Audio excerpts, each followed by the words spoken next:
May libreng sakay sa MRT3, LRT1 at 2 simula ngayong araw hanggang sa May 3 bilang pagdiriwang sa Labor Day. Ang libreng sakay ay pinagutos si Pangulong Ferdinand R. Marcos Jr. bilang pagkilala sa sakripisyo ng mga manggagawang Pilipino at nang mapagaan ang kanilang biyahe sa araw ng paggawa. Ang May 1 ay regular holiday sa buong bansa o taunang paggunita sa kontribusyon ng mga manggagawa sa bansa. Sir, ano po yung good news natin para sa mga commuters natin dito sa MRT3, LRT1, and LRT2?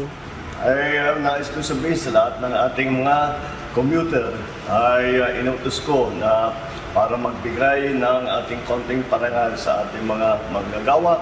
Ngayon na Labor Day celebration ay maging libre ang sakay sa MRT3, LRT1 and 2. Ito ay mula April 30 hanggang May 3. Ito ay bilang counting pagkilala sa sakripisyo at ang kontribusyon ng ating mga manggagawa, hindi lamang sa ating ekonomiya, hindi sa ating kultura. Happy Labor Day!